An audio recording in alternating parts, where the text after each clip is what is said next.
तो refraction of light, प्रकाश का अपवर्तन,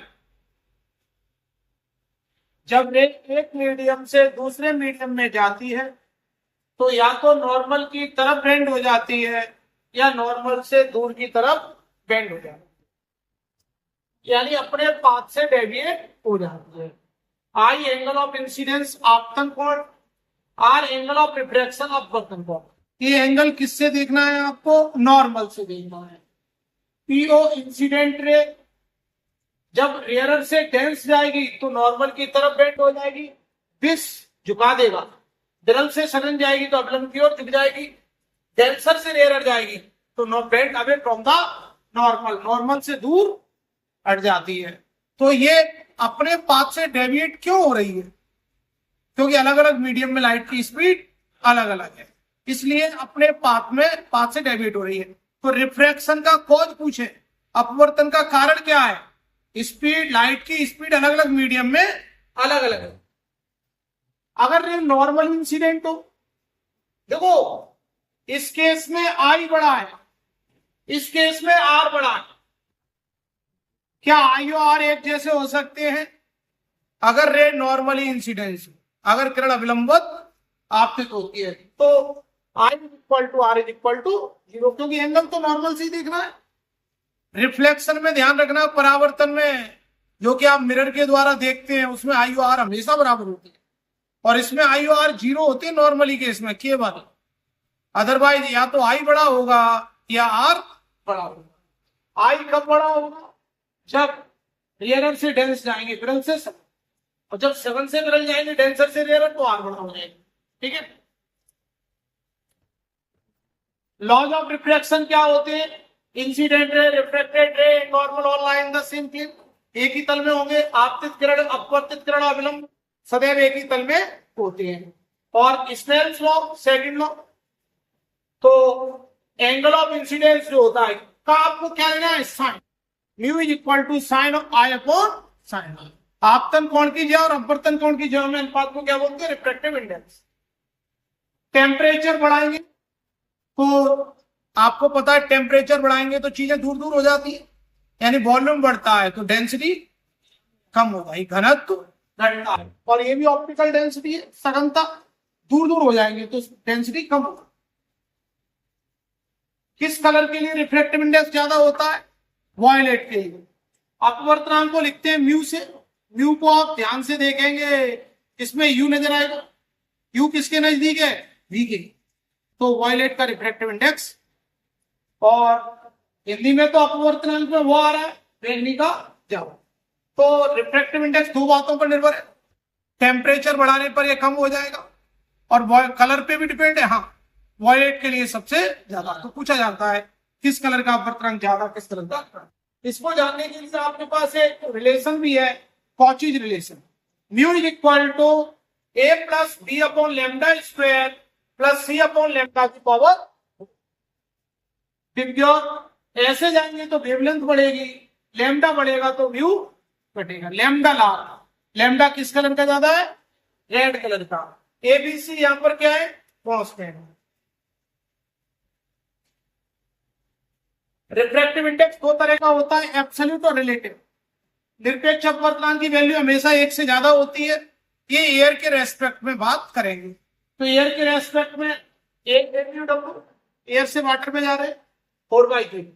म्यू में आपको 4 नजर आ रहा होगा, डब्ल्यू में 3, तो 4/3। ए म्यू जी 3/2 1.5। ए म्यू डी डायमंड के लिए 2.22। तो एयर के रेस्पेक्ट में रिफ्रैक्टिव इंडेक्स को क्या बोलते हैं? एब्सोल्यूट, निरपेक्ष। सापेक्ष अपवर्तनांक, जैसे वाटर से ग्लास में जा रहे हैं, ग्लास से वाटर में जा रहे हैं, और इसकी वैल्यू एक से कम भी हो सकती है और एक से ज्यादा भी हो सकती है, लेकिन एब्सोल्यूट रिफ्रैक्टिव इंडेक्स की वैल्यू एक से ज्यादा होती है। ये डबल टिक वाले आपको याद भी रखना। तो 1/2 का मतलब क्या है? जहां आप जाएंगे उसको बोलेंगे। अगर आप हवा से पानी में जाएंगे तो बात किसकी होगी? पानी की। आपकी साइकिल, अगर आप जा रहे हैं और पानी मिल जाता है रास्ते में और साइकिल गिर गई तो आप बात किसकी करेंगे? कैसी भीग गए? पानी। तो रिफ्रैक्टिव इंडेक्स 1 से 2 में जा रहे हैं तो बात किसकी करेंगे? Refractive index of 2 with respect to 1। म्यू2 बटे म्यू1। यहां कुछ नहीं लिखेंगे तो क्या लिखेंगे, एयर। तो वाटर से ग्लास, तो इसको कैसे लिखेंगे, डब्ल्यू म्यू2, ऊपर म्यू जी, म्यू2 बटे म्यू1, म्यू जी बटे म्यू डब्ल्यू। डब्ल्यू म्यू जी का मतलब क्या है, डब्ल्यू म्यू जी का मतलब क्या है, 1 म्यू2 दूसरे का अपवर्तनांक पहले के साथ, डब्ल्यू म्यू जी, ऊपर जी, जी मतलब ज्यादा, डब्ल्यू मतलब वीक, कमजोर, ज्यादा बटे ग्लास का अपवर्तनांक 3 बटे 2, 1.5 म्यू डब्ल्यू। म्यू में 4 नजर आ रहा होगा, डब्ल्यू में 3 नजर आ रहा है, 4/9। ये ग्रेटर देन बना गया। ये वाला म्यू कैसा आया, ग्रेटर देन 1। और ये देखिए ग्लास से वाटर, ये क्या आया, less than 1।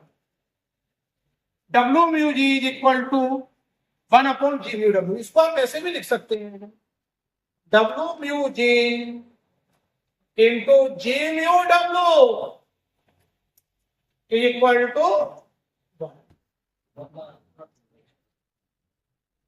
Mu is equal to एक और फॉर्मूला लिखें म्यू का, C/V। सी लिखेंगे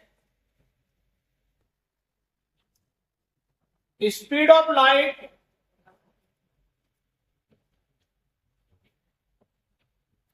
इन एयर और वैक्यूम,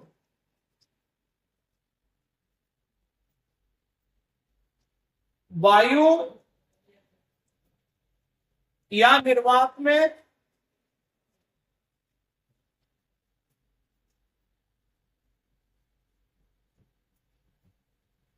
प्रकाश की चाल। और ये आपको याद होना चाहिए, 3 इंटू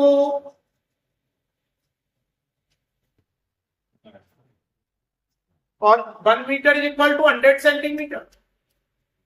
तो आप इसको ऐसे भी लिख सकते हैं, V बोल दीजिए, V, यहां से V कितना आएगा, C/V म्यू। यानी मीडियम में आपको स्पीड निकालना है तो मीडियम से डिवाइड कर देना। तो इस V क्या है, V equal to speed of light in medium,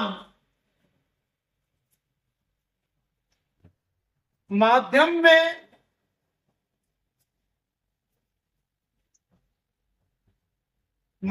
में प्रकाश की चाल। ये क्या हो गया, speed of light in medium. अगर आपको स्पीड ऑफ लाइट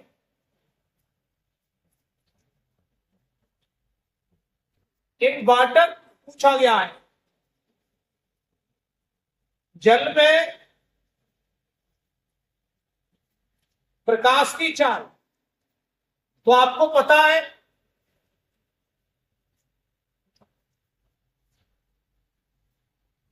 क्या करेंगे, आप मीडियम से डिवाइड कर दें, 3 इंटू 10⁻8। बोलिए वाटर का मीडियम, म्यू में 4 नजर आया, डब्ल्यू में 3 नजर आया, 9/4 क्या बोल पाओगे, 2.25।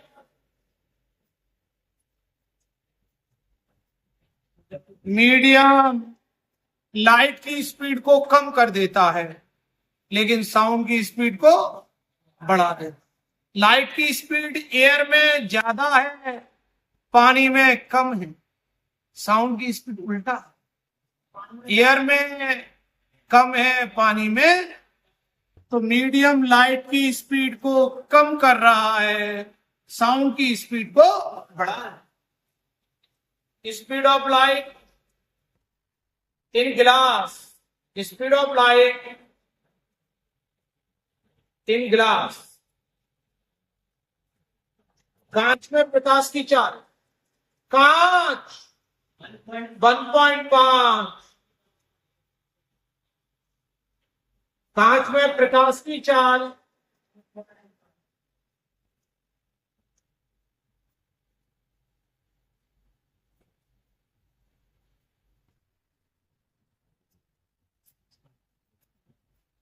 2 इंटू 10⁸ मीटर पर सेकेंड। अगर डायमंड में पूछे तो 1.8 speed of light in diamond, speed of light, speed of light in diamond, हीरे में प्रकाश की चाल, हीरे में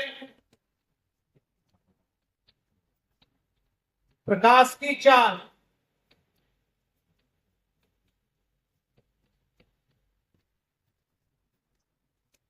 2.42 लिख दें। 1 2 3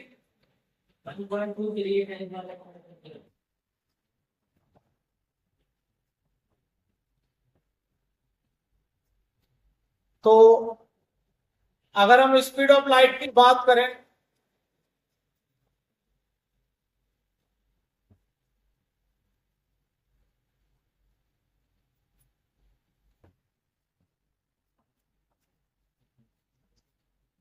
एयर, फिर वाटर, फिर ग्लास, फिर डायमंड, म्यू बढ़ता जा रहा है, स्पीड कम होती जा रही है। आगे बढ़िए।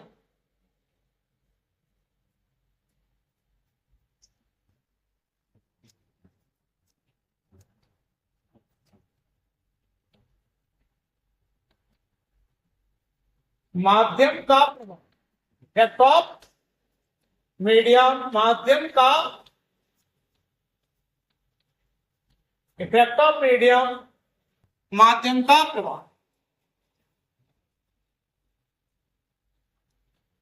एयर, वायु, ये रेयरर है, ये क्या है, विरल। पहले हमेशा ऐसे ही क्वेश्चन आता था, सदन में गए, कहा जा रहे हैं, रेयरर से डेंस, विरल से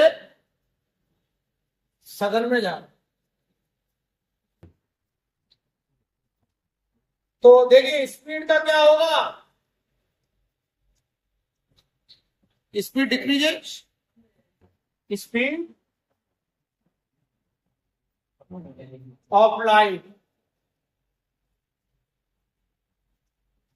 डिक्रीजेज,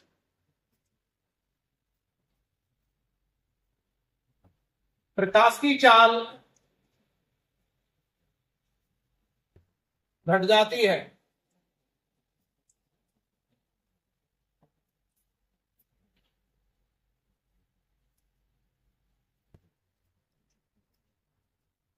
लैम्डा,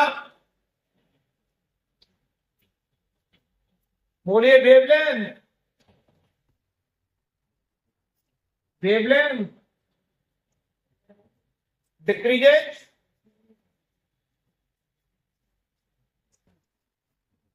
तरंग दैर्घ्य घट जाती है। लेकिन आवृत्ति, फ्रीक्वेंसी को अगर हमने एन से लिखा, एन फ्रीक्वेंसी रिमेन अनचेंज, आवृत्ति अपरिवर्तित।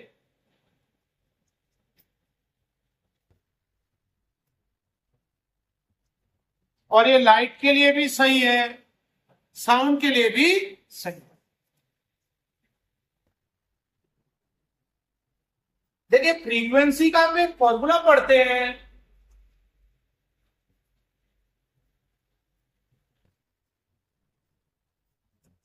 सी अपॉन लैम्डा। अब आपका मीडियम में, माध्यम में, बोलिए। C2 हो गया C बटे म्यू, और λ2 हो गया λ बटे क्या आया? तो आवृत्ति अपरिवर्तित। एक इंपॉर्टेंट क्वेश्चन है कि जब वेग या वेग, प्रकाश किरण, ध्वनि तरंग, कुछ भी आ जाए, साउंड और लाइट दोनों में आएगा, एक मीडियम से दूसरे मीडियम में जाते हैं तो फ्रीक्वेंसी रिमेन अनचेंज, आवृत्ति नहीं बदलती। परिवर्तन किसमें हुआ? लैम्डा में हुआ और स्पीड में हुआ, लेकिन फ्रीक्वेंसी में परिवर्तन नहीं हुआ।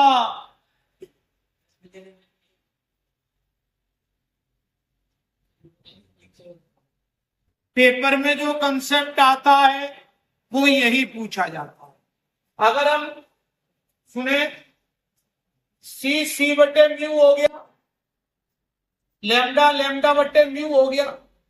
एक और बात समझिए, H बटे म्यू हो गया, H।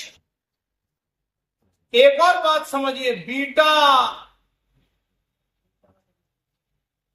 क्या बीटा को जानते हैं आप?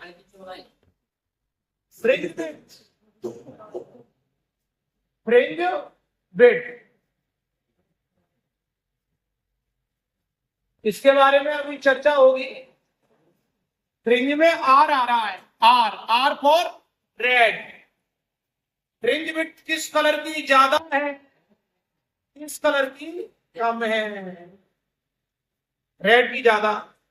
अगर आप एक्सपेरिमेंट, जैसे आगे आप यंग डबल स्लिट एक्सपेरिमेंट पढ़ते हैं, यंग का द्विस्लिट प्रयोग, अगर उसे एयर में करते हैं तो फ्रिंज विड्थ बीटा है, पानी में करें तो कम हो जाएगी फ्रिंज चौड़ाई। तो ये क्वेश्चन पूछा जाता है, एयर में फ्रिंज विड्थ बीटा है तो वाटर में कम हो। यंग अगर एक्सपेरिमेंट पानी में करते तो फ्रिंज विड्थ कम होना।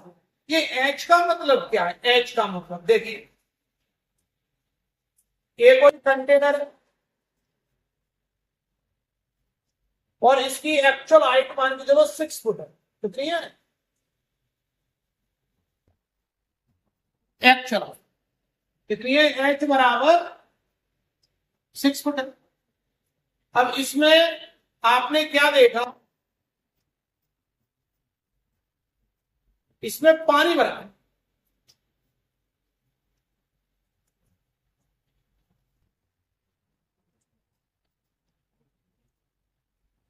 पानी भरा है।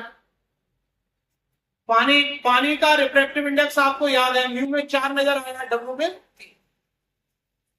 अब आपको ये इसकी जो तली है वो कहां नजर आएगी वो देखिए। इसकी जो तली है, जो यहां थी, एक्चुअल हाइट तो ये, एवरेज हाइट कितनी होगी? H upon mu.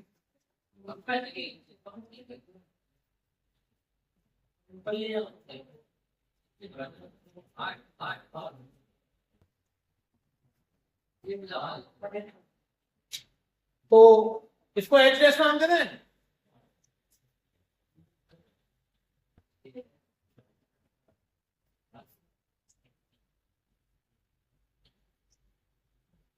आवासी गैर, और ये एक्चुअल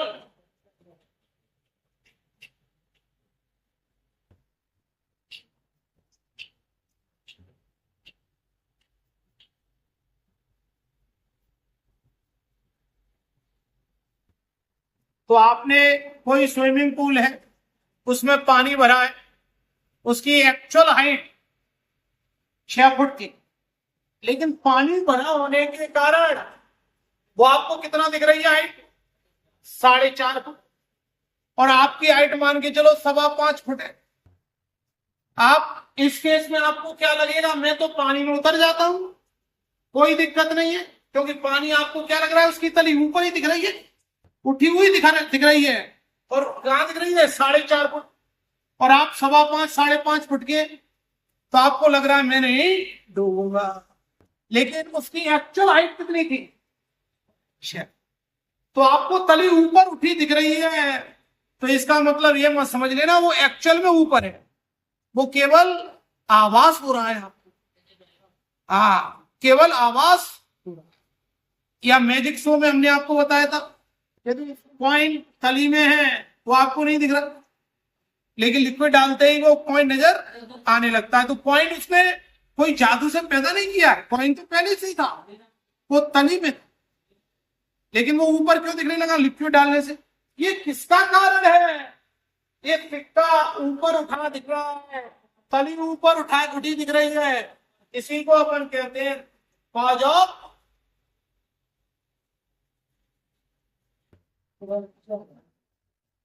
ये किसके कारण हो रहा है? Due to reflex, due to reflex, अपवर्तन के।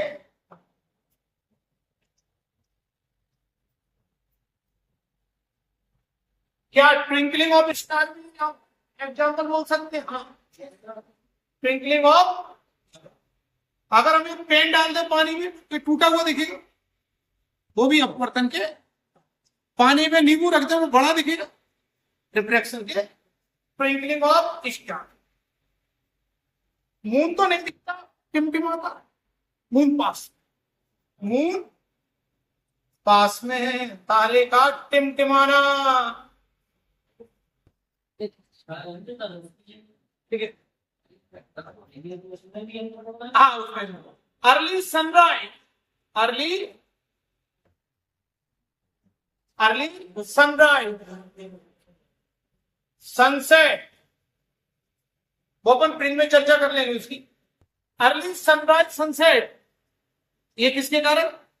एटमॉस्फेरिक रिफ्रैक्शन, ये एटमॉस्फेरिक रिफ्रैक्शन, ठीक है, वायुमंडलीय अपवर्तन। तो सूर्योदय से पहले ही सूर्य दिखाई देगा ना, सूर्योदय से पहले। एक सनराइज में क्वेश्चन आता है, उसमें सनराइज में रेड कलर के बारे में पूछा जाता है। सनराइज सनसेट रेड, सूर्योदय सूर्यास्त के समय सूर्य लाल। ध्यान रखना वो कलर आए तो स्कैटरिंग, प्रकीर्णन, कलर आए तो क्या लगाएंगे? आगे बढ़ना। कभी कभी अभी हमने रेयरर से डेंस देखा था, पहले हमेशा रेयरर से डेंस ही पूछा जाता था, आजकल डेंसर से रेयरर पूछा जाता है, सघन से रेयर। अब बताइए, यहां स्पीड जो सी बटे म्यू थी, यहां कितनी हो गई? यहां जो लैम्डा बटे म्यू थी, तो अब आंसर डिक्रीजेज नहीं कहेंगे, अब कहेंगे ये एक्सेप्शनल। ये कभी कभार ऐसे पूछ लेते हैं आजकल, स्पीड ऑफ लाइट इंक्रीजेज, प्रकाश की चाल, प्रकाश की चाल बढ़ जाती है। और बोलिए, वेवलेंथ, वेवलेंथ, वेवलेंथ इंक्रीजेज। उल्टा केस है, तरंग दैर्घ्य बढ़ जाती है, लेकिन एक राशि है जो नहीं बदलती, आप्रति। ये पूछा जाता है, आप्रति, आप्रति अपरिवर्तित फ्रीक्वेंसी रिमेन अनचेंज्ड। आगे बढ़ेंगे, एक खास बात समझिए, जैसे ये अपनी थिकनेस की स्लैब, थिकनेस की बिंदु, ये आपके घर पे खिड़की लगी है और इसकी थिकनेस हमने टी ले ली। टी से क्यों नहीं लिखा? टी से टाइम भी होता है, आप कंफ्यूज ना हो, इसलिए हमने टी से क्या लिया है, थिकनेस, मोटाई। और ये विंडो ज्यादातर कांच की बनी है, और कोई भी मीडियम, ये मीडियम। अब ये जो लाइट की स्पीड है, जैसे ही ये इसके अंदर आएगी तो क्या बन जाएगी, अब लाइट को इसको पार करने में कितना टाइम लगेगा, ये टाइम पूछा जाता है, ये टाइम पूछा जाता है। तो speed equal to distance upon time. चाल बराबर दूरी बटे, बोलिए स्पीड कितनी हो जाएगी, बोलिए, बोल दीजिए। स्पीड को सी बटे म्यू लिख दें, और डिस्टेंस है इसकी थिकनेस, मोटाई। टाइम को टाइम ही लिख रहे हैं हम। तो लाइट को इसको पार करने में कितना टाइम लगेगा, म्यू डी अपॉन सी। ये पूछा जाता है तो हमने ये कौन सा टाइम है, इस विंडो को पार करने में प्रकाश को कितना टाइम लगेगा, वो टाइम कितना है, म्यू डी अपॉन। क्या अपवर्तनांक को एन से नहीं लिख सकते, अगर वो हमने एन से फ्रीक्वेंसी बोलता है, लेकिन वो रिफ्रैक्टिव इंडेक्स को एन से लिख रहे हैं, तो तुम भी एन से लिख देना, कंसेप्ट आपको पता है। तो म्यू डी अपॉन सी, क्या म्यू डी अपॉन सी को डायरेक्ट रट ले। हाँ, एक और फॉर्मूला देखिए, अपवर्तनांक का फॉर्मूला देखते हैं, रिफ्रैक्टिव इंडेक्स का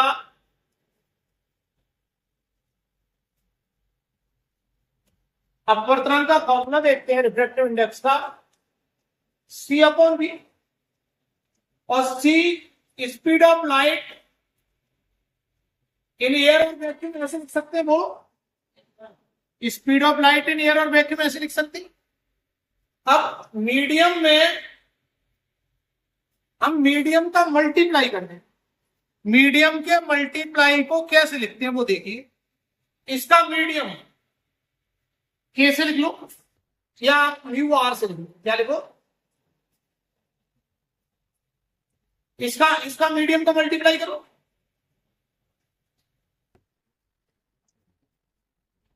मीडियम की परमिटिविटी कितनी होती है, के एप्सिलॉन 0।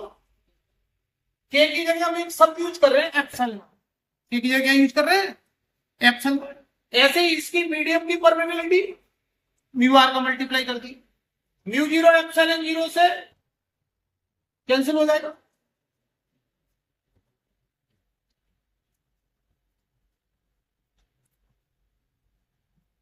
बताइए, ये डाइलेक्ट्रिक कांस्टेंट होता है, इसका कोई यूनिट होगा क्या, नहीं होगा, इसका भी कोई यूनिट नहीं होगा, इन दोनों का मिला के क्या बन रहा है, अपवर्तनांक। कोई यूनिट बना नहीं बना। इसका आंसर आपको यह भी दिया जा सकता है, ये बहुत थोड़ी अच्छी बात है, वो समझ लीजिए।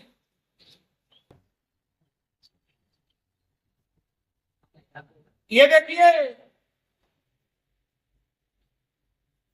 इसको क्या कहोगे, बोलो ये क्या है, अपवर्तन नहीं है, परमिएबिलिटी ऑफ मीडियम, माध्यम की चुंबकशीलता, क्या कहेंगे,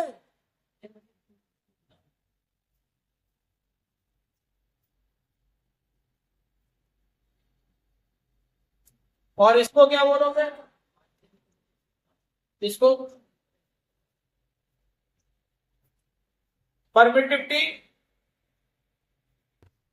ऑफ मीडियम। जैसे आपको निकालना जल की विद्युतशीलता, तो यार जल का रिफ्रैक्टिव इंडेक्स, जल का अपवर्तन, जल का परावर्तन रख देते डाइलेक्ट्रिक कांस्टेंट, वो यही है। तो परमिटिविटी ऑफ मीडियम, माध्यम की विद्युतशीलता। तो कौन सा आंसर देंगे आप? ये वाला देंगे कि इसको ऊपर पहुंचा दें? क्या हम सी को ऐसा लिख सकते हैं? बोलो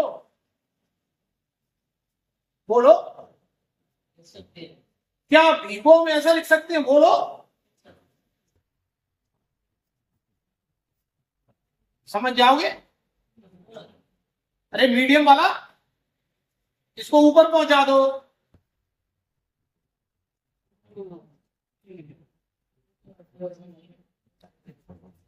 बोलो, अपवर्तनांक का फॉर्मूला समझ में आया कुछ?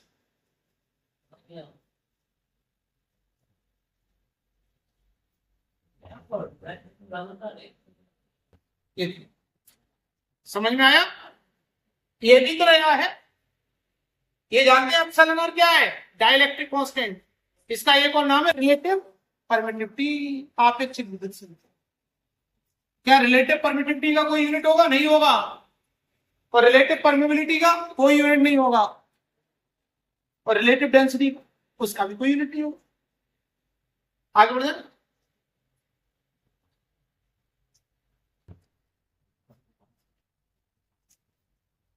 रिलेटिव डेंसिटी, रिलेटिव शब्द हटा दोगे तो यूनिट भी होगा, डायमेंशन भी होगा।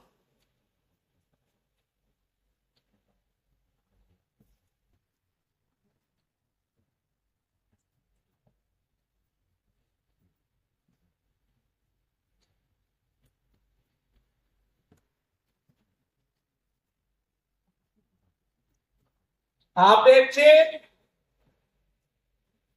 विद्युतशीलता,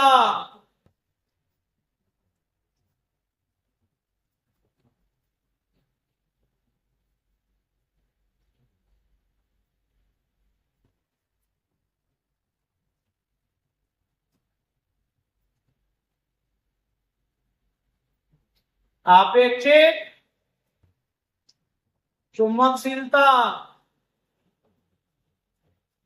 इसको अभी हमने म्यू आर से रिप्रेजेंट किया, इसको एप्सिलॉन आर से, इसको के से भी लिखते हैं। और इसका एक और नाम है डाइलेक्ट्रिक कांस्टेंट, जिससे आप परिचित हैं।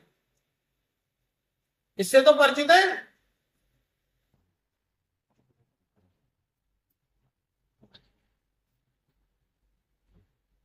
बता पाओगे ये कैसी क्वांटिटी है?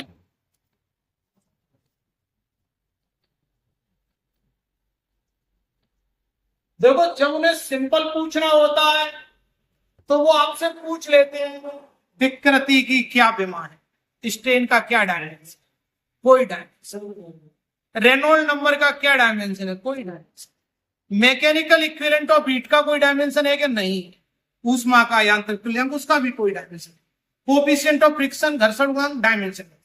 लेकिन थोड़ा उन्हें स्टैंडर्ड पूछना होता है, डेंसिटी का यूनिट है, परमिटिविटी का यूनिट है, परमिबिलिटी का यूनिट है, लेकिन इसके साथ रिलेटिव वर्ड लगाते हैं, इनका यूनिट खत्म।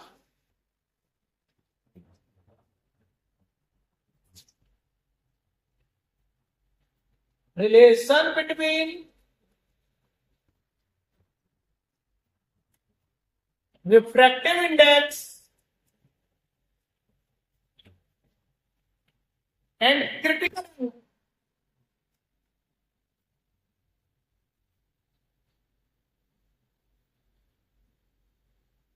अपवर्तनांक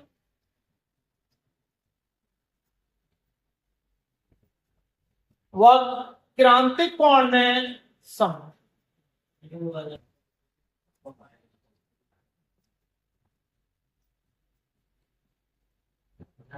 बोलिए, इसमें काल आ रहा है, काल, काल के साथ एक शब्द आता है लाल। तो क्रिटिकल एंगल किस कलर के लिए ज्यादा? लाल। क्रिटिकल काल में आ रहा है लाल। क्या रिलेशन होता है? Mu is equal to 1/sin i।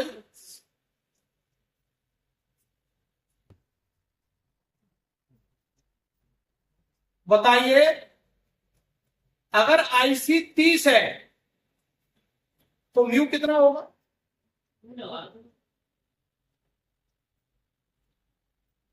और अगर IC 45 है तो mu is equal to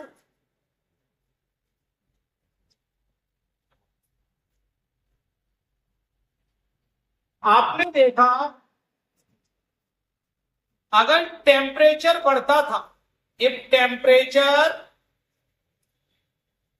increases, यदि तापक्रम बढ़ता है, यदि तापक्रम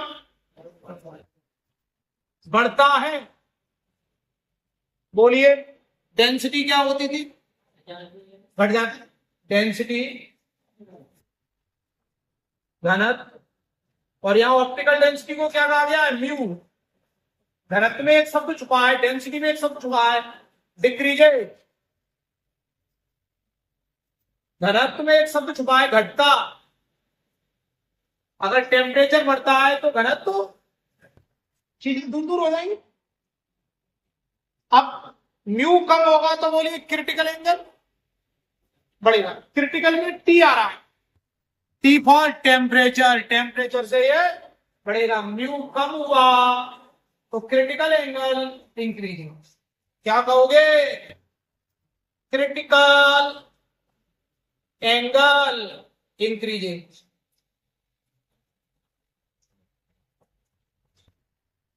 क्रांतिक कोण बढ़ता है तो टेम्परेचर बढ़ाएंगे तो क्रिटिकल एंगल बढ़ेगा। एक और बात सुनिए, अपवर्तनांक में वाह आया, क्या आया? वाह। और इसे हमने लिखा किससे? म्यू से। म्यू बोलो किसके नजदीक है? म्यू में यू नजर आ रहा है और यू किसके नजदीक है? वी के। तो वॉयलेट के लिए ज्यादा। क्रिटिकल काल में आ रहा है लाल। समझ में आ गई?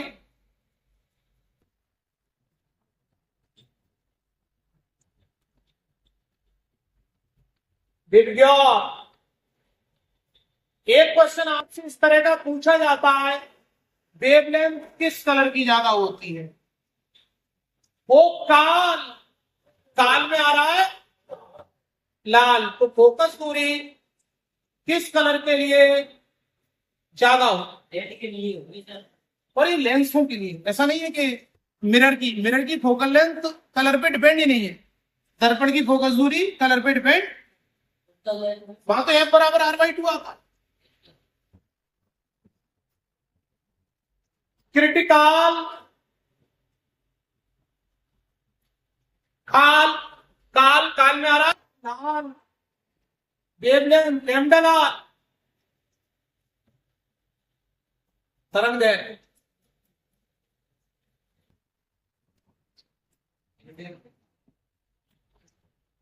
फ्रिंज, फ्रिंज में आर आ रहा है, फ्रिंज में फ्रिंज, जैसे फ्रिंज बोलोगे आर आ जाएगा।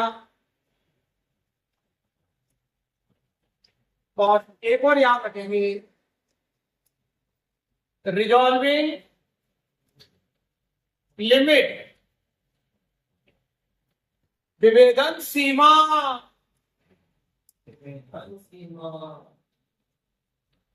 तो ये 5 पॉइंट है, लेकिन इन पर क्वेश्चन 10 बनते।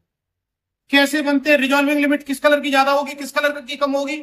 फोकल लेंथ किस कलर की ज्यादा होगी, किस कलर की कम होगी? वेवलेंथ किस कलर की ज्यादा, किस कलर की कम? फोकल लेंथ किस कलर की ज्यादा, किस कलर की कम? क्रिटिकल एंगल किस कलर के लिए ज्यादा होता है, किस कलर के लिए कम होता है? फ्रिंज विड्थ किस कलर की ज्यादा होती है, किस कलर की कम होती है? समझ में आ जाएगा? बताइए तो देखिए, फ्रिंज विड्थ किस कलर की ज्यादा होती है? रेड। लेकिन वो पूछेंगे फ्रिंज विड्थ किस कलर की कम होती है? बैंगनी की कम।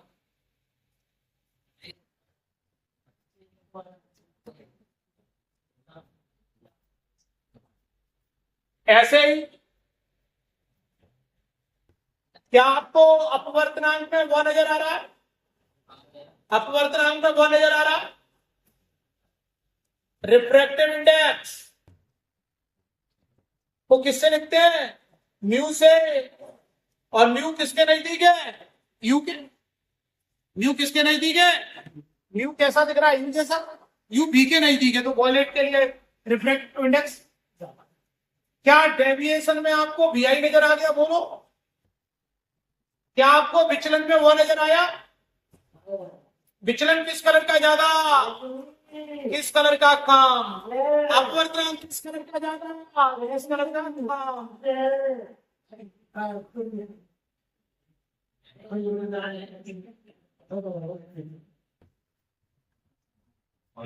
क्या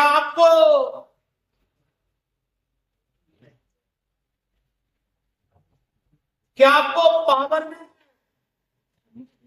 पावर में भी नजर आ रहा? डब्ल्यू में दो भी नजर आ रहा होगा, वो हाईलाइट करिएगा।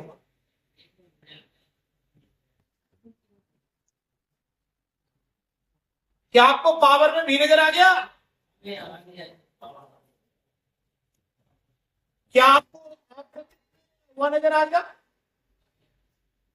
आ गया होगा आवृत्ति वो नजर। फ्रीक्वेंसी, फ्रीक्वेंसी को किससे लिखते हैं?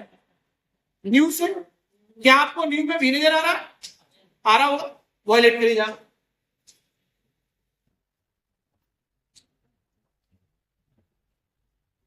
अब देखिए खास बात, देखिए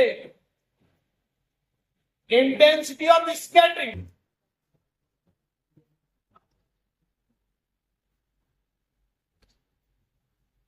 प्रकीर्णन की तीव्रता, प्रकीर्णन की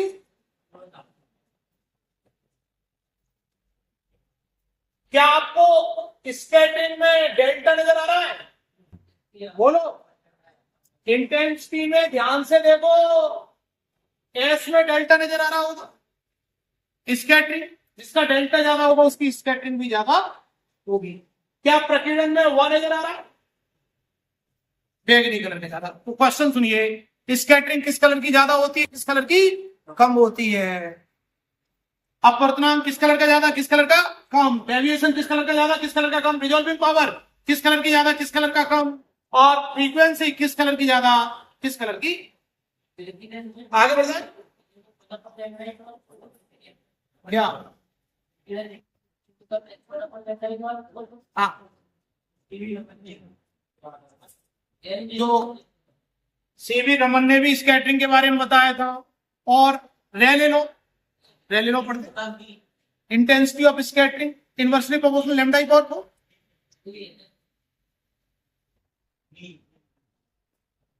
आगे बढ़ जाए,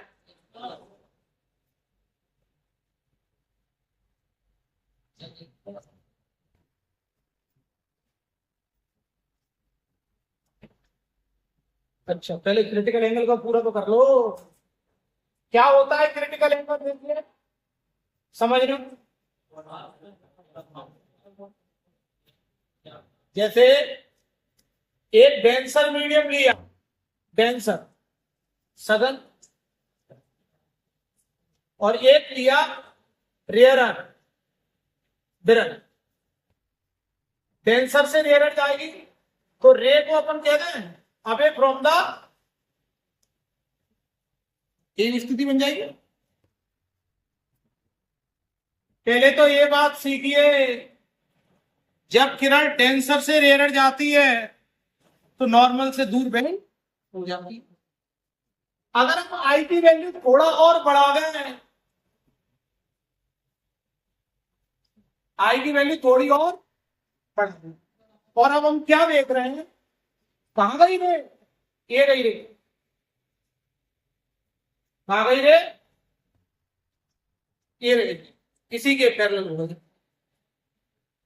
आर कितना हो गया बोल दो? 90 डिग्री।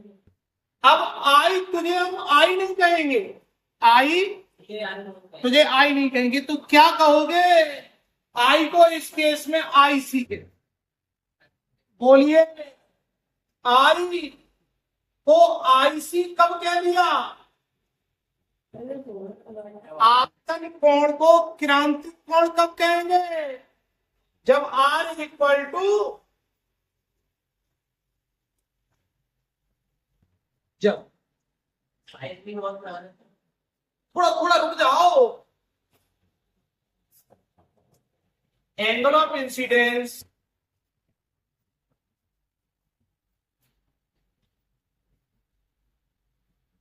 आपतन कोण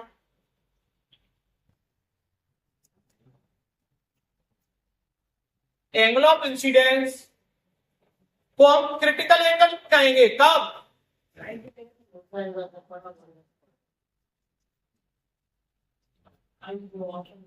कब कहोगे? जब R बराबर 90। तो हम कहां से कहां गए? डेंसर से rarer. D mu R sine R upon sine R. हमने कहा आई टू बन गया आई सी। आई इधर देख ले, आई टू बन गया आई सी, तो आर को क्या करेंगे? क्योंकि 90 होना पड़ेगा। लेकिन हम रेयर के रेस्पेक्ट में म्यू याद करते हैं, एयर के रेस्पेक्ट में बोल पाओगे? क्योंकि रेयर के एयर के रेस्पेक्ट में देखते हैं ना हम, तो आर म्यू डी बराबर साइन एक्स। अब इसमें तो क्वेश्चन क्या पूछा जाता है? तो क्रिटिकल एंगल, जब हमने एंगल ऑफ इंसिडेंस को क्रिटिकल एंगल कह दिया तो आर कितना होगा? तो आंसर क्या देंगे? 90। अब इसी में देखिए, सुने, जो हम कहना क्या चाहते हैं हमको देखिए, हम कहना क्या चाहते हैं हमको देखिए।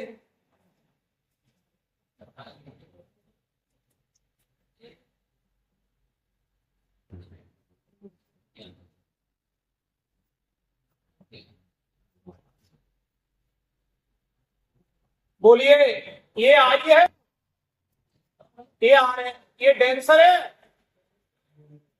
ये रेयरर है, ये सघन है, ये विरल है। अब देखिए, आई तुझे हमने आईसी कहा, आई तुझे हमने, हम चाह रहे थे यहीं पर वापस आए, हम चाह रहे थे उसी मीडियम में, हम चाह रहे थे जो किरण जो है उसी मीडियम में वापस आ जाए, उसी में वापस आ जाए। तो आपको क्या करना पड़ेगा? उसी मीडियम में वापस तो आ जाएगी। बोलो, आई की वैल्यू थोड़ा और बढ़ा दें।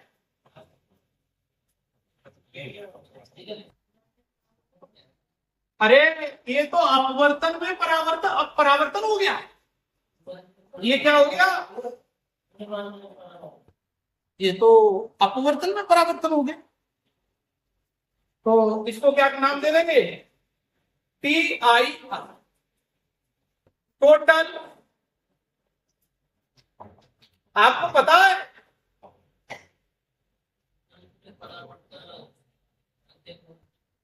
इंटरनल क्यों उसी मीडियम में वापस आ रही है? जब अपन रिफ्लेक्शन पढ़ते हैं तो वहां टोटल शब्द नहीं यूज करते, क्योंकि जब रे मिरर से टकराती है तो मिरर कुछ एनर्जी को ले लेती है। कम, यदि 100% लाइट गिरी, वापस भेजी 90%, 10% से मिरर गर्म हुआ, लॉस हुआ, तो इसको अपन क्या नाम देंगे? टोटल शब्द लगाओगे क्या? नहीं, केवल रिफ्लेक्शन कहते। लेकिन यहाँ रिफ्लेक्शन में जो रिफ्लेक्शन है ना, इसमें हमने टोटल शब्द का उपयोग किया, क्योंकि इसको टच करके वापस आ रही है, एनर्जी लॉस नहीं हो रही है। यदि आप एक पत्थर को पानी में डालो, पत्थर पानी के अंदर चला जाता है, लेकिन आपसे कहा जाए इस तरह वापस फेंको कि पत्थर वापस आ जाए पानी में से। पानी जब दीवार में पत्थर मारोगे तो वापस ही आएगा, क्योंकि दीवार तो उधर जाना अलाउ ही नहीं करती। यदि मिरर है, मिरर पे रेख पड़ेगी, वापस ही आना है, रिफ्लेक्शन होना है। लेकिन हम कहें दूसरा मीडियम अलाउ कर रहा है फिर भी वापस आ जाए, तो पानी पत्थर को अलाउ कर रहा है, फिर भी हम चाह रहे हैं पत्थर वापस आ जाए, तो आपको पत्थर को थोड़ा तिरछा करके मार दीजिए, वही तो कर रहे हैं। रिफ्लेक्शन में हम रिफ्लेक्शन ला रहे हैं। ये क्या है? रिफ्लेक्शन कहां, किसमें? ये रिफ्लेक्शन में रिफ्लेक्शन। समझ में आ गया? हाँ, तो आपको कंडीशन पूछी जाती है सर। पीआईआर पूर्ण आंतरिक परावर्तन की शर्तें देखिए।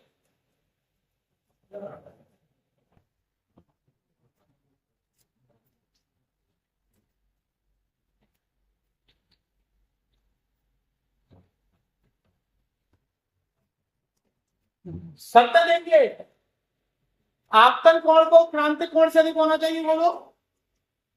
दूसरा डॉक्टर, कैंसर टू, किरण को कैसे जाना चाहिए? डॉक्टर, याद रखना। किरण कहाँ जाएगी? डेंसर से रेयर, सघन से। और याद रखना, स्पार्कलिंग ऑफ डायमंड,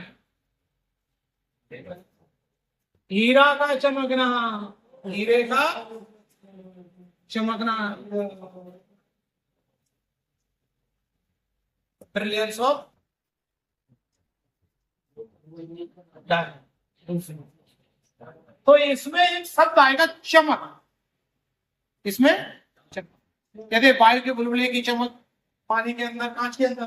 तो स्पार्कलिंग ऑफ डायमंड, मिराज। और इसमें एक शब्द आया है, ठंडे मरीज का होता है लूमिंग, रेगिस्तान में पानी का आवाज होना, मिराज। ऑप्टिकल फाइबर, ये जो आप वीडियो देखते हैं इंटरनेट पर लाइव, वो किसकी हेल्प से? ऑप्टिकल फाइबर, ये लगा हुआ है ऑप्टिकल। प्रकाशित तंतु,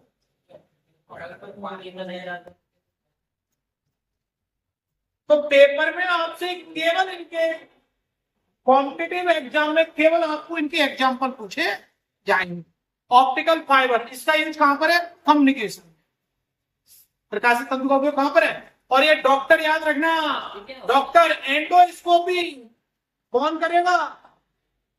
अरे एंडोस्कोपी, पेट के अंदर कोई स्टोन वगैरह आ जाए तो पेट में दो होल करके कैमरा डाला जाएगा और ये एंडोस्कोपी की जाएगी। अरे बेटा, ये जो केबल आ रही है नेट की, हाँ, ये पूरा ऑप्टिकल फाइबर।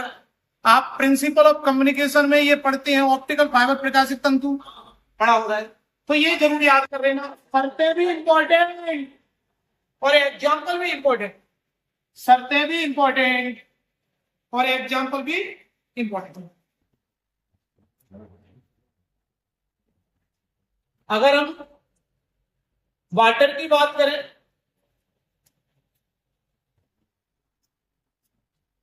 गिलास और डायमंड, हीरा, जल,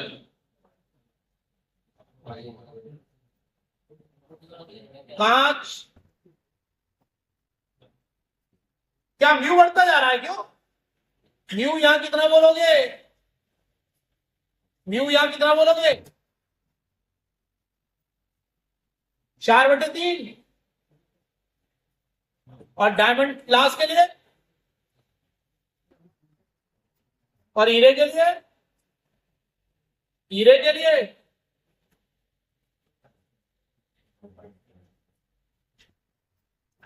2.42।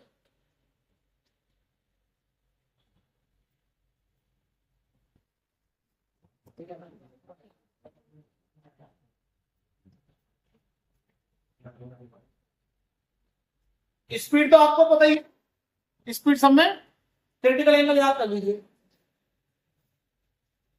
आप देखिए, क्या आपको 2.42 में 24 नजर आ रहा है?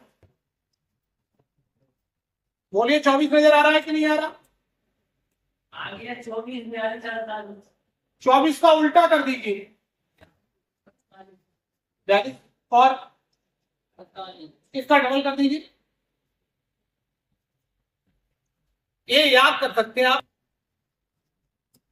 फॉर्मूला ये है, लेकिन इनकी म्यू की वैल्यू नहीं याद है ना, इसलिए वो जैसा म्यू देंगे क्रिटिकल एंगल, म्यू बढ़ेगा तो क्रिटिकल एंगल कम। ये 3 याद भी बड़ा आसान है। 2.42 में आपको 24 नजर आ रहा है, इसका उल्टा रख दीजिए, म्यू बढ़ता जा रहा है और इसका डबल, म्यू बढ़ता जा रहा है, क्रिटिकल एंगल बढ़ता जा रहा है। और ये देखिए, आकाश नीला, कलर आ जाए, कलर स्काई ब्लू, समुद्र का पानी नीला, बादल सफेद कलर आ गया। डेंजर, डेंजर सिग्नल रेड, खतरे के सिग्नल लाल।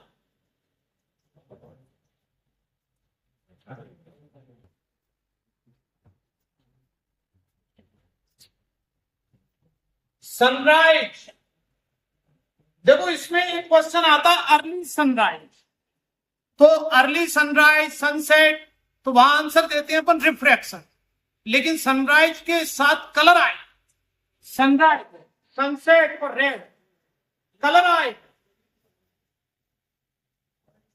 सूर्योदय, सूर्योदय से पहले सुन ले, सूर्योदय से पहले ही सूर्य का दिखाई देना, यदि बर्तन की तली से पहले ही तली दिखाई देगा ना, वो अपवर्तन है, लेकिन सूर्योदय के साथ कलर आए, सूर्यास्त रंग आए, कलर लाल। देखो प्रतिरंग, सुने, एक ऐसा नाम बन रहा, वर्ड में भी ऐसी नाम बनता है, वर्ड का मतलब क्या होता है, रंग, समझ। स्कैटरिंग, और स्कैटरिंग डेल्टा, डेल्टा से हमने डेविएशन लिखा था, किसका ज्यादा होता है, वही, तो उसी का स्कैटरिंग भी ज्यादा होगा। प्रकीर्णन में वो आ रहा है बैगनी, बैगनी का प्रकीर्णन ज्यादा होगा। तो ये सब आप किससे समझाएंगे, स्कैटरिंग, स्कैटरिंग ऑफ लाइट, प्रकाश का प्रकीर्णन। ये स्कैटरिंग होती क्या है, आपने रेत का एक लड्डू बनाया, दीवार पे मार दिया, रेत चारों तरफ बिखर गई, जैसे आकाश में नीला रंग चारों तरफ बिखर गया है। लेकिन क्या अंतरिक्ष यात्री को भी आकाश नीला दिखाई देगा, नहीं। जो एस्ट्रोनॉट है, जो एस्ट्रोनॉट है उसको तो आकाश काला दिखाई देगा, एस्ट्रोनॉट जो है उसको प्रकाश काला दिखाई।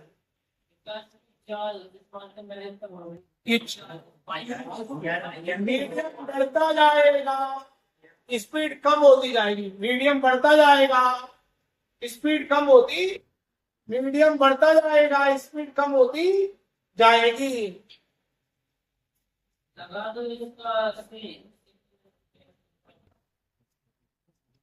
बोलिए, पढ़ लीजिए।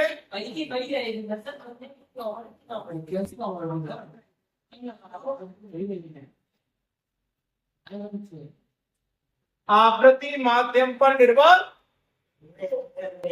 परिवर्तन स्पीड में होगा, परिवर्तन वेवलेंथ में होगा। ये बड़ा इंपॉर्टेंट क्वेश्चन है और इसका डबल रोल है, साउंड में भी पूछा जाता है और लाइट में, तो जितनी उसने दी उतनी ही होगा। तो आवृत्ति के साथ एक वर्ड लगा देंगे अपरिवर्तित, आवृत्ति को के साथ क्या वर्ड लगाओगे, अपरिवर्तित। बताओ, कलर आ रहा है, कलर, और सनराइज के साथ सनसेट के साथ वो देते रेड, सूर्योदय सूर्यास्त के साथ कलर दे देते, लाल दे देते, लाल। तो आंसर लगाते हैं अपन स्कैटरिंग। क्या आपको प्रकीर्णन में वर्ड नजर आ रहा है, तो प्रकीर्णन आंसर जब देना है तो वर्ड से ज्यादातर क्वेश्चन आते हैं, वर्ड, तो तब होता प्रकीर्णन। अभी क्या देंगे आंसर, रिफ्रैक्शन। तो सनराइज से पहले ही आपको सन दिखाई देगा, जैसे बर्तन की तली, आप तली पे नहीं पहुंचे हैं, उससे पहले ही आपको तली नजर आ गई। इसीलिए पानी में अपन तैरते हैं या पानी में कूदते हैं तो ध्यान रखना, जो तली आपको नजर आ रही है वो एक्चुअल में नहीं है, एक्चुअल पानी ज्यादा गहरा है, एक्चुअल पानी ज्यादा गहरा है।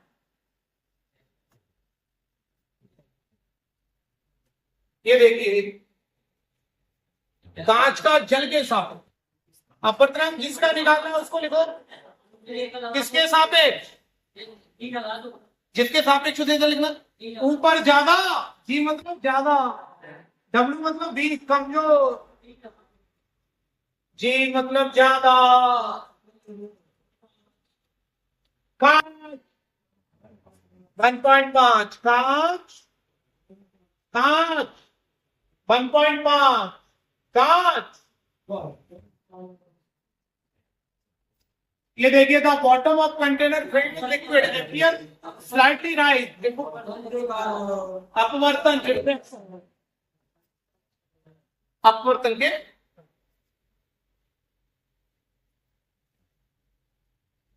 चलो एक इसको देख लीजिए, एक विंडो ले लेते हैं ये कांच की, इसकी थिकनेस कितनी है? 5 मिलीमीटर।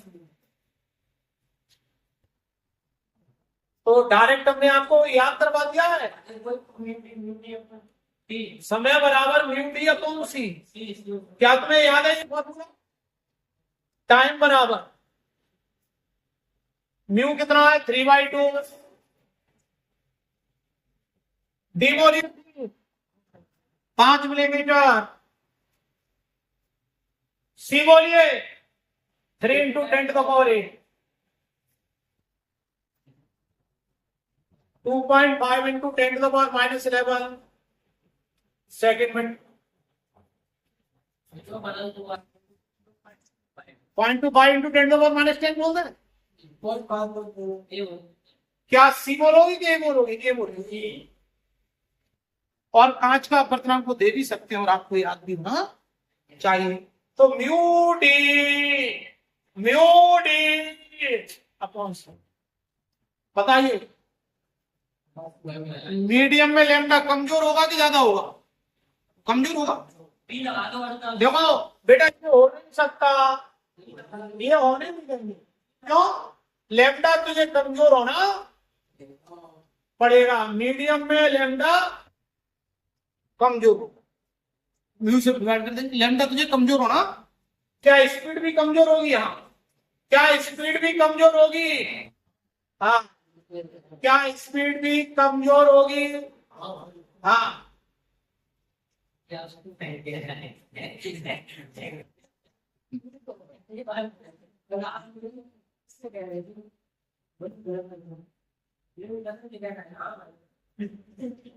बोलो ये 8 मीटर गहराई का टैंक है।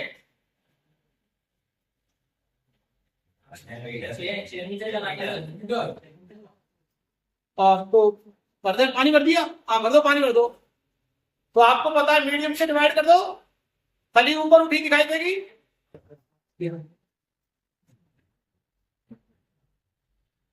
6 बोल दे। और वो फुट देता तो फुट भी लिख देते। अगर वो फुट देता तो फुट भी लिख देते। बताइए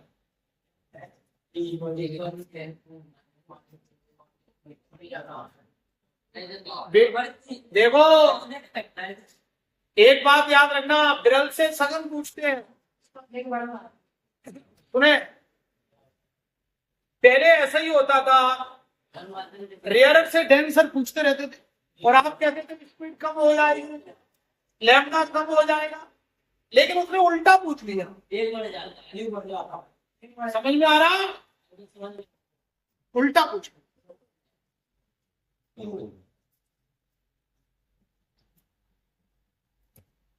लैम्डा तुझे कमजोर होना पड़ेगा, मीडियम लैम्डा को कमजोर करेगा। ये हो नहीं सकता, ये होने नहीं देंगे, कमजोर तो कर दो। लैम्डा कमजोर हो जाएगा, स्पीड भी कमजोर हो जाती है, बीटा भी, फ्रिंज विड्थ भी कमजोर हो जाती है।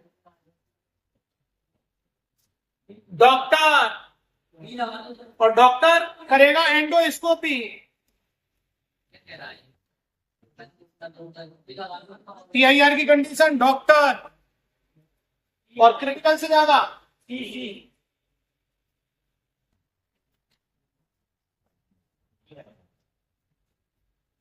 डेंसर टू रेयर और IIC से बड़ा। दिया है ना, समझ में आ गया। डॉक्टर याद रखना, और डॉक्टर के पास था, क्रिटिकल से जाओ।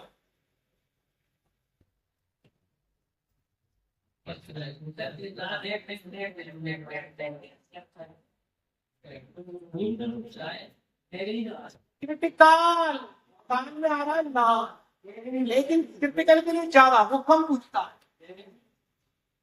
ये आते हुए भी गलत हो जाती है, क्योंकि उसने क्या पूछा है, ज्यादा कि कम। नहीं दिख रहा, बोलो।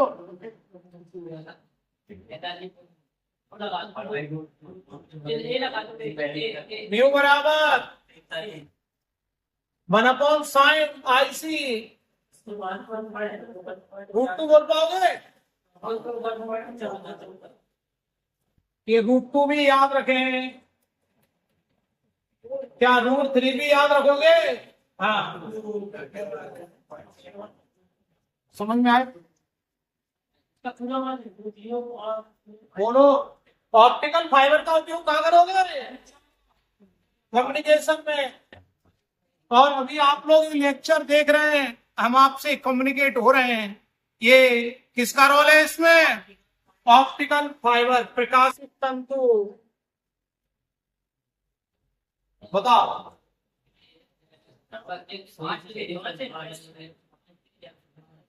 डॉक्टर देखो, डॉक्टर डेंसर टू रहा, डेंसर टू मेरा डेंसर का पता कैसे पड़ता है? न्यू ज्यादा होता है उसका, न्यू ज्यादा। अभी तो देखो ये कम है, कम से ज्यादा आया, ज्यादा से कम, ज्यादा से कम। समझ में आ रहा है? डॉक्टर देखो, डॉक्टर बताइए, लाल रंग के लिए क्रिटिकल एंगल ये क्या है? तो अन्य के लिए थीटा से कम आएगा। लाल रंग के लिए क्रिटिकल एंगल का नाम क्या दिया उसने? थीटा। लाल रंग के लिए क्रिटिकल एंगल उसने दिया है थीटा, तो पीले के लिए थीटा से कम ही आएगा।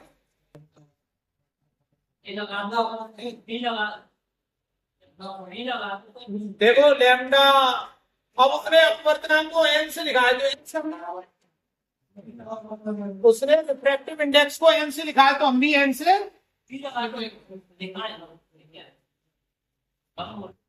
अरे लैम्डा तू कम हो जाएगा, 5890 से कम बोलो, ये हो नहीं सकता, ये होने नहीं देंगे, ये भी नहीं होने देंगे। कम बोलो,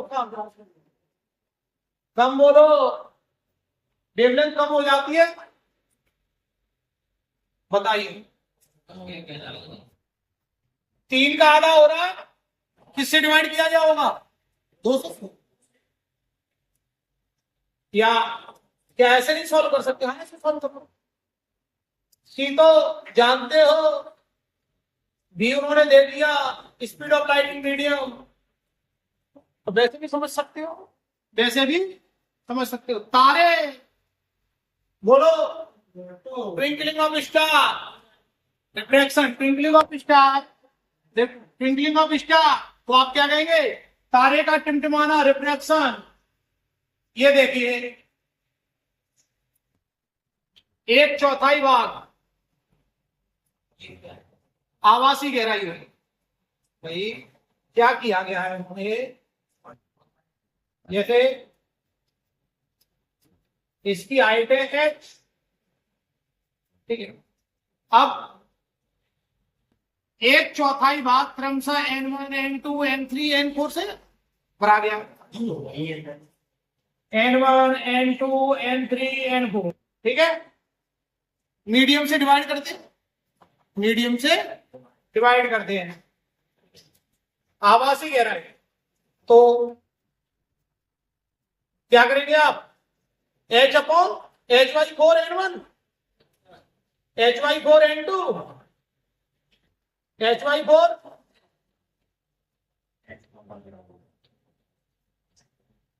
समझ में आ रहा है? आवासी के लिए मीडियम से डिवाइड करो। भाई ये होता है ना फॉर्मूला, H' बराबर H/μ। अब H कितना है? Hy4, म्यू कितना है n वन, ऐसे ही अलग अलग मीडियम है, सब तो ऐड कर दो। कोई आ रहा है क्या? मीडियम से डिवाइड करना है, बी आंसर। मीडियम से डिवाइड करना है तो बी आंसर हो जाएगा। चलो ये इसको और देख लो। टाइम बराबर यही किया है, यही किया था क्या? नहीं, एक मोटा कांच, एक म्यू डी अपॉन सी कर दो। म्यू डी इस तरह का किया था। म्यू कितना है?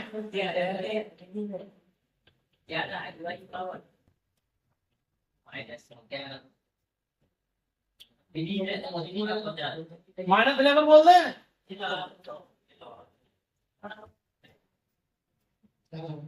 समझ में आ गया? म्यू डी अपॉन सी ये तो कर चुके थे शायद। म्यू डी अपॉन सी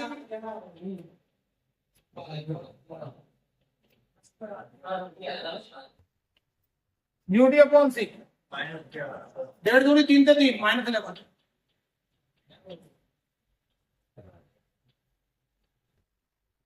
तो आज की बात रखते हैं यहीं तक, मिलते हैं कल। जय हिंद, जय भारत। सभी बालक चैनल को शेयर भी करेंगे, सब्सक्राइब भी करेंगे। धन्यवाद।